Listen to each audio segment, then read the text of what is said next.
All right, welcome everyone. This is Dr. Clark from the Center for Weight Loss Success, and today on Losing Weight USA, we're going to talk about plateaus. Everybody gets them. They're in a weight loss plan where everything seems to stall. We'll talk about kind of what does that actually mean, kind of what to do about that. All right, welcome to Losing Weight USA, real-time answers to your weight loss questions, some of the latest updates and research, as well as a little bit of expert advice. Gives you direct access not only to me, but you should be receiving the health tips and recipes via the membership portal. And I encourage you to get into the membership site. Best way to kind of stay up on all these things, get all the recordings, as well as just some motivation to keep on going. Each of these webinars will last about 30 minutes or so. If you have questions, just type them into the chat box as we go along.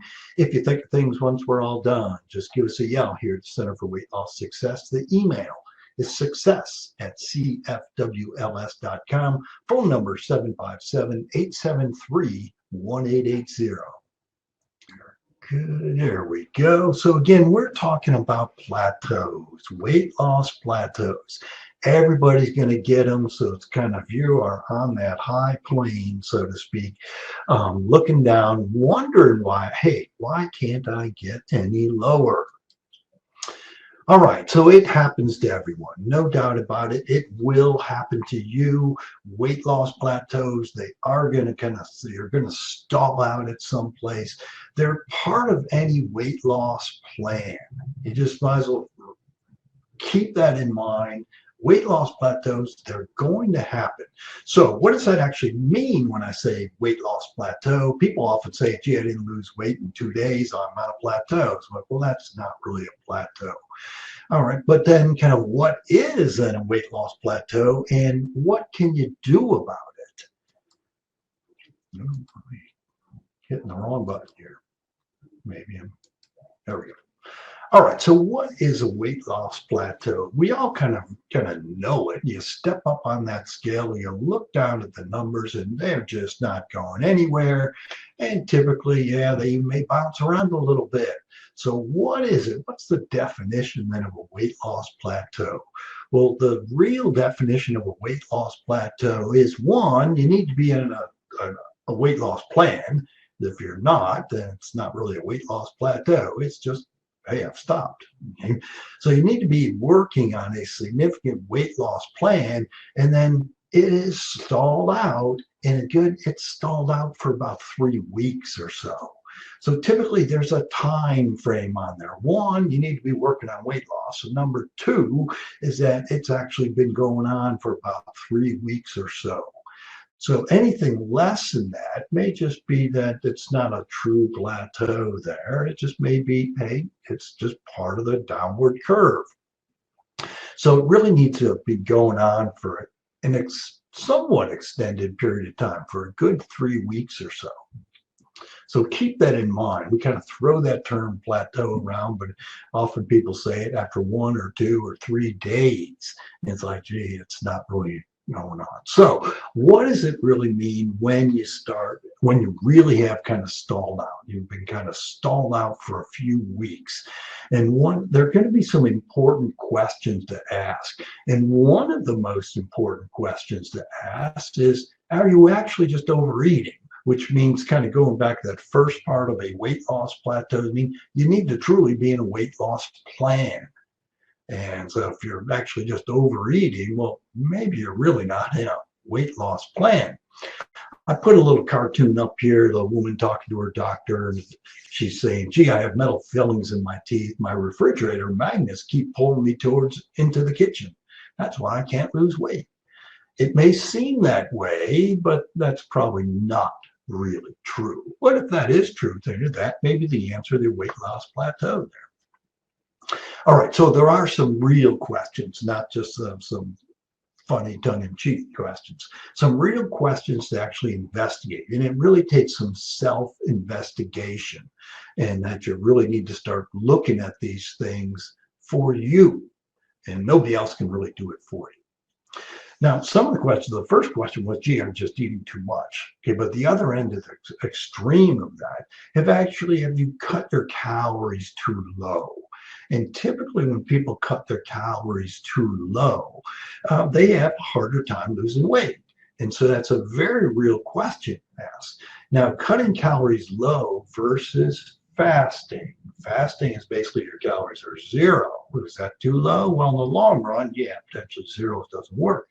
In the short run, talk about fasting can actually be very helpful. But fasting is different than just kind of, well, I've cut my calories back to where I'm still eating. Okay. So have you actually cut your calories too low? So when we cut calories way too low over any extended period of time, we will slow our metabolism, which kind of I've mentioned previously with fasting. Fasting actually in short term, fasting is taking 0 calories in the short term actually increases your metabolism. It's a different thing. I'd encourage you to go back and listen to the fasting discussion again. But if your calories are just too low, then actually, yeah, you're going to slow your metabolism down, and then makes it much harder to lose weight. So that's actually a very legitimate question you need to ask yourself and start looking at that, which also means you need to count your calories too. Okay, so it's not like, okay, you need to actually know what the answer is when I talk about how many calories are you getting in. Another good question to ask or to investigate is, are you getting in enough water? Okay, because typically your body, your mind may actually mix up hunger and thirst. Okay, so typically, kind of sometimes when our mind's telling you're hungry, you may actually be thirsty. So one of the first things I encourage anyone who feels like they've stalled, okay, is push the water. Push the water. It's a good thing to do. It'll help anyone who feels like they're in a stall. So are you getting enough water? First, you want to answer the question because you may not be, but the part of the answer to that is also, hey, push the water. And so even if you are getting in enough water, push the water. That's always a good start to kind of trying to break through a plateau. Next question to investigate. How many carbohydrates are you really getting in? Sometimes you're like, yep, I'm on a low carbohydrate diet, but have you actually counted them? Counting your carbohydrates. For most of my patient population, now realize I see a skewed patient population. Typically, I've seen patients looking for surgery. They're significantly overweight. And most of those people are extremely carbohydrate sensitive, sometimes much more sensitive than they think they are. And such that, hey, have you actually cut your carbs low enough? So how many carbohydrates are you actually taking in? And especially timing does somewhat matter. Carbohydrates in the evening time actually tends to increase insulin levels in the evening time, which insulin competes with growth hormone. If you want to go back and review our growth hormone discussion, growth hormone is secreted mainly in the evening, early morning hour. So it's while you're asleep. And the issue there is if you eat before you go to bed, insulin levels are going to be fairly high while you're sleeping. And subsequently, then it impedes release of growth hormone. And growth hormone is going to help keep your metabolism higher, help keep you losing weight. And you want to do everything you can to maximize that. So if you're eating, really eating anything in the evening, but especially carbohydrate late in the evening, insulin is going to compete with the growth hormone release, which can slow you down. So timing does matter. So it's not just the number of carbohydrates, the number of calories. Some of it, timing does matter. And I'll come back to that part of the theme a couple of times during just this discussion. Timing does matter there. So watch, is my carbohydrate actually too much, or is the timing kind of the carbohydrate? If it's later in the evening, it can actually be working against you, even if the carbohydrate isn't too much, so to speak. Another question to investigate, are you getting in enough protein? Okay, hopefully Okay, hopefully after kind of discussion, getting started in a weight loss program, you're getting adequate. It doesn't have to be high protein, it should be adequate protein, which for most people, okay, if you've had surgery, maybe if you had surgery recently, it may be in that 80-90 gram range. For men, maybe a little higher than that. If you haven't had surgery, it's probably 10 grams lower than that. But still, for most people, it's gonna, even for women, men a little higher, but for women, you're typically gonna need, 70 to 80 grams of protein. For men, maybe kind of 80 to 100 grams of protein, depending on how hard you're working out, there may be a little bit more than that as well. But are you getting in enough protein? If you don't get enough protein in, basically the problem there is that you'll very likely losing more lean body mass. The way to keep your lean body mass, and the reason we stress this all the time, is preserving lean body mass, because it's our lean body mass that drives our overall metabolism. So you want to preserve as much lean body mass as possible. The way to do that is, one, getting in adequate protein, and the second way is exercise, which leads us to the next question. Okay, so are you getting in your protein? You want to keep your metabolism high as possible, and you want to preserve lean body mass, not lose that lean body mass, which would slow your metabolism. All right, so then to the exercise question, the other side of that, preserving lean body mass, get your protein in, and the exercise. Is your exercise either too routine, meaning not intense enough, or the other extreme, is it actually too hard? Okay, because if you're actually exercising way too hard, your cortisol levels are going to go up. It's going to be more of a stress on a body that you want, okay, than what you want. So exercising too little or exercising too hard, both of which can actually kind of put you in a plateau state. Okay? So kind of evaluate that. Which end is it? Typically, you'll know. Okay, when you ask that question, and when you start looking seriously at that, reflecting on that question, are you exercising too hard, or is it actually, well, maybe not hard enough? Okay.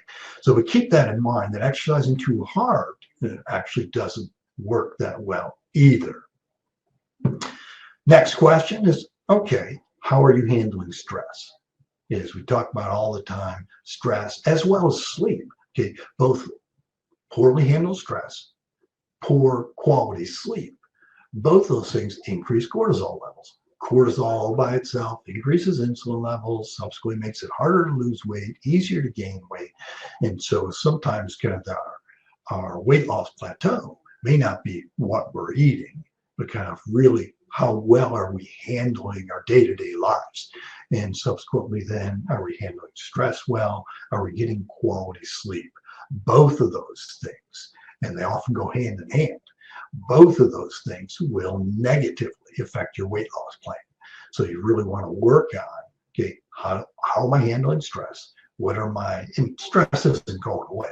So it's like, oh, I can get rid of stress. And well, typically we can't really get rid of stress. If there are parts of the stress we can get rid of, great, get rid of them. But it's really more of, how do we respond to stress? Okay, how does our body respond? What do we do to break the stress? From yoga to deep breathing, prayer, massage, warm bath, scented candles, all these things that help break stress. Are we utilizing those type of things well? The sleep side of the whole thing, very similar concept, but working on, hey, have I set aside, plenty of time for sleep? Have I got good sleep hygiene, meaning kind of how do I actually get ready for sleep? Is this something we ought to prepare for? How does it kind of, do we have that quiet room, white noise, kind of a darkened room, all of that, all important to kind of figure out kind of lowering our stress, lowering or improving the quality of our sleep, and subsequently then it'll help lower cortisol levels, may make it easier then to continue to lose weight. All right, Another question that kind of ask yourself and investigate, how about caffeine or artificial sweeteners? Okay, now that's kind of, it's one of those things, caffeine can help some people with weight loss, but it actually works against weight loss for other individuals. Well, what do I mean by that? Well, caffeine basically kind of is a stimulant, and anything that is a stimulant potentially can raise their stress hormones, which you mentioned cortisol out there. Okay. So if stress hormones go up, the chronic stress hormones go up, it makes it harder to lose weight. Now, for other people, caffeine helps them with weight loss. One, as a stimulant, is like, okay, I'm kind of more active. I'm staying kind of, I'm continuing my activity level, as well as kind of caffeine potentially can kind of bump your metabolism up just a little bit, not a whole lot. Okay? But still, for some people, it's just something to ask yourself, hey, cutting back on caffeine, would that actually help my weight loss plan? Even though there's no, there's no calories in caffeine, typically like coffee and tea all by themselves. Now, sometimes it's all the additive effects, the additive things that we put in with the caffeine, whether the coffee or tea or whatever else is mixed with it. And one of those things getting mixed with it are often artificial sweeteners. We added to the coffee or added to the tea or anything like that. But artificial sweeteners, just by itself, there's typically no calories in artificial sweeteners, or very little calories in artificial sweeteners. But okay, when we utilize artificial sweeteners, it makes our body think that we're getting something with a lot of sugar in it because it tastes sweet. And it's that neurologic from our brain say, hey, we're reading it as a signal of sweet coming into our body. Hey, release more insulin. So with artificial sweeteners, potentially, and some people are very sensitive to this, is that their insulin levels go up significantly with artificial sweeteners. And even though there's no calories there, anything that makes insulin levels go up, whether it be poor quality sleep, stress, or artificial sweeteners, subsequently then potentially can work against weight loss. And then finally, and it's also another one that I ask people to really work on whenever they feel like they're in the plateau or stalled out, is meal timing. And so what I threw with that is kind of you want to have eating times and not eating times. Snacking throughout the day does not work well. So when you start looking at your eating patterns, okay, and I say this over and over again, the exact same amount of food eaten two different ways. One is a little bit eaten throughout the day, a little bit all throughout the day, snacking kind of a little bit all throughout the day. And another one is, okay, distinct meals, like 2 meals. Okay, the exact same amount of food is the 2 meals will actually work a lot better than eating a little bit throughout the day. Well, we have to realize is that when you eat anything, it will raise your insulin levels. Okay, so subsequently, then we want to have periods of not eating. Meal timing then becomes very important, and so kind of having a distinct eating time and then not eating times. From a meal timing perspective, the majority of our days should be not eating. It's only a very short period of time that we're actually eating. Okay? So meal timing matters. How many snacks matter, even if it doesn't, adds up to the same at the end of the day. Just realize that having distinct meals and then distinct not eating times is very important. No one has ever starved to death in 6 hours or 8 hours. It's like, no, it's never happened in the history of man. So kind of thinking that, I have to eat, no, you don't have to actually eat, not that frequently. In the long run, yes, we do need to eat, but still, okay, look at where you're snacking and actual meal timing. So these are the questions to really take a look at. So we listed almost 10 different questions to really look at. And then some of the answers then is kind of figure that out. So how is it that we can take those questions, look at those answers to help you out there? So what are then the plateau breakers? And gee, what a surprise. right at the top of Plateau Breakers is the word journal. Okay? I say that just about every single webinar. It is the best tool. Journaling is the best tool to figure out where problem areas lie. Okay? If you don't write it down, we'll never really know. And you need to write it down truthfully. If you only write down the things you want to write down, then that doesn't work well. But journaling, writing things down from exactly what I ate, what did I drink, what did I exercise, did I take my vitamins, did I kind of, all these things, writing down, we talk about kind of when we're talking about writing down journaling, that it is one of the best tools to figure things out. And if you're not going to be willing to write some of this down, you're going to struggle. You're going to have a hard time figuring out where the problem area is. Because what you're likely going to say, well, I think I'm doing everything right. Well, if you're truly in a weight loss plateau, then the answer is, well, you're not doing everything right. And you're proving that to yourself by the fact that you're truly in a weight loss plateau, that we need to change something. We're doing the same thing over and over and over again is the proverbial definition of insanity. All right, so write it down. Journaling is the number one thing to do. All right, second thing I always tell people to do, and I already mentioned some of that, is work on meal timing and push the water. Okay, those two things, probably three things right there that I would tell just about anybody who's working on weight loss plan, whether you're stuck, whether you're not. Journal, push the water, work on meal timing. Okay, and none of those things have absolutely anything to do with what you're eating. It's just kind of, okay, how am I approaching this? Okay. So those three things, very important. Okay. Anybody getting a weight loss plan, work on those things. Journal, push the water, meal timing. All right. And with that meal timing is, hey, can fasting actually help you in a weight loss plan? I'm absolutely convinced, yes, it can. Now, fasting is a topic we've talked about in the past. There's lots of different ways to do it. There isn't a right and a wrong way. It's figuring out what works best for you. And that's kind of, I want you to look at kind of two things there. One is just kind of that short-term fasting, and potentially looking at, can I work into my life actually potentially long-term fasting? Long-term fasting basically means kind of 2 days or longer. Okay, and that is something that needs to be planned. You need to kind of figure that out, make sure that it's safe for you to do. But fasting can be a great tool again. And it's during our fasting, just not eating. Okay, and so subsequently, then it's during our not eating times we have our lowest insulin levels, and it actually for long-term fasting, which I haven't talked a whole lot about this aspect of long-term fasting, is it is one of the best ways to improve insulin resistance. If you think about, I'm going to digress here for a minute just because I can.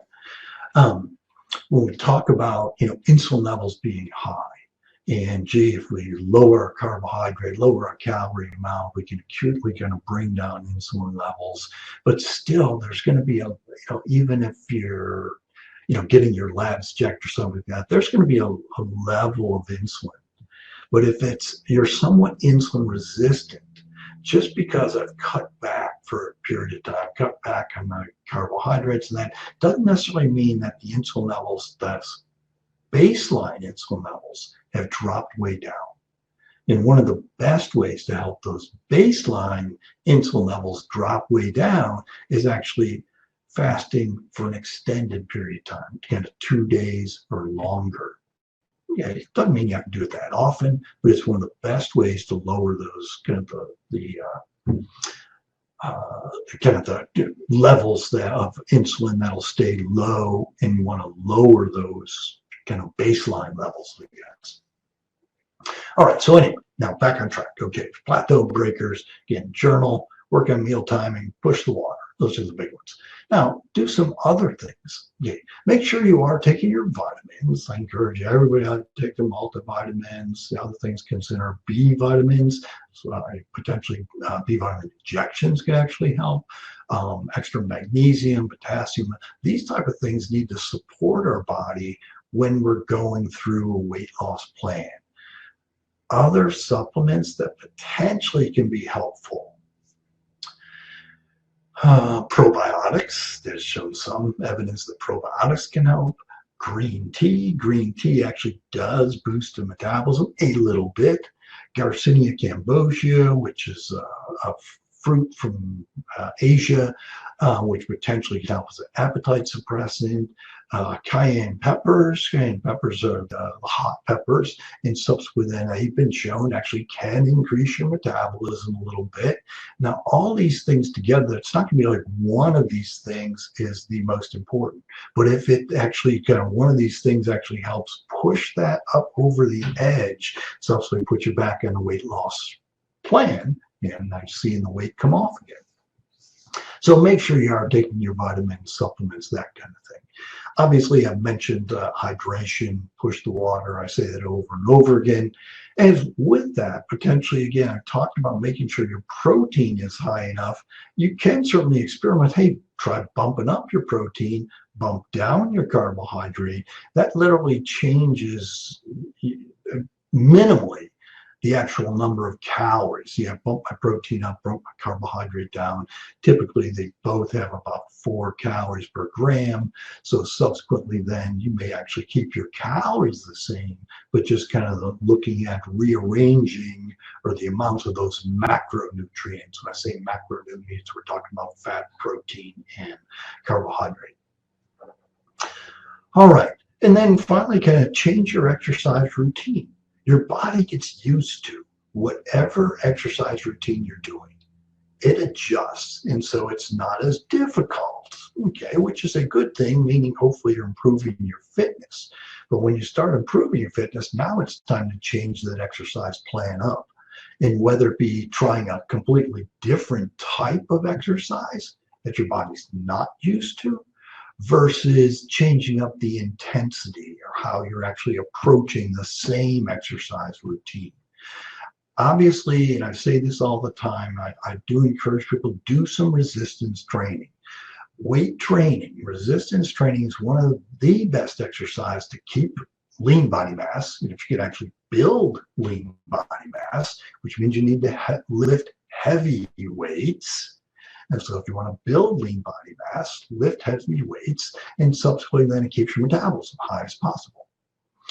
Or just kind of changing it up because we improve fitness. One of the biggest, most common misconceptions about exercise is that, gee, as I slowly improve my fitness level, that now I need to exercise even longer. Okay, and that's not true. Typically, you can by increasing your intensity, which you can actually exercise a shorter period of time. You have to be relatively fit in order to get into that concept, but you can actually then shorten your time frame of exercise. You have to be at a certain level of fitness for this to work well, but that's what we'd like to actually get to. So for those of us that are exercising fairly routinely at a certain level of fitness, it's not like, oh, I've got to exercise longer. What you actually want to do is exercise shorter and then really bump that intensity up with high intensity interval trainings, actually switching over, when I talked about exercise, actually into anaerobic exercise as opposed to aerobic exercise. Anaerobic means your intensity is going up so much that you actually can't get enough oxygen. You're working so hard, you can't get enough oxygen and you're gasping for breath. You've actually crossed over where your body is breaking down some using energy in an anaerobic fashion, meaning that, okay, this is one of the best, we can't only do it for a very short period of time, but still it's one of the best ways to actually go up a notch on your overall fitness level. All right, and then finally, I kind of mentioned B vitamins before, kind of actually taking extra B vitamins, but you could actually consider kind of the B vitamin injections. The B vitamin injections, I've talked about in little videos on those that can actually be helpful. It's a way to utilize B vitamins. B vitamins are all thought of as energy vitamins. We've got a whole webinar on B vitamins. Okay. But B vitamins are all thought of as energy vitamins. They don't physically give you energy. They make the energy producing equations run more efficiently and effectively. So in an injectable form, potentially we can utilize those B vitamins even more efficiently and effectively. And if we combine them with methionine, inositol, and choline, which we refer to as MIC, it actually can help with fat mobilization as well. And this is a way potentially can break through a weight loss plateau as well. All right, so kind of talk about a lot of those things, kind of whatever, what causes it, then kind of what to do about it as well. All right, and then finally, you may actually need individualized attention. It's going to sit down with a counselor, sit down with kind of whoever, your nutritionist, dietitian, whatever plan you're with, sit down with one of the counselors and kind of figure out kind of where is it that I'm stumbling and what's my plan to kind of work around that. All right, so in summary, bottom line to all this, plateaus happen. They're going to happen. There's not a way for them not to happen. And what you really want to do is work through them. Don't just throw in the towel and say, yeah, I'm done with all this. It's like, no, work through them. Review those questions I just talked about very truthfully. Kind of really have some significant introspection there. It's kind of, okay, how is it this affecting me?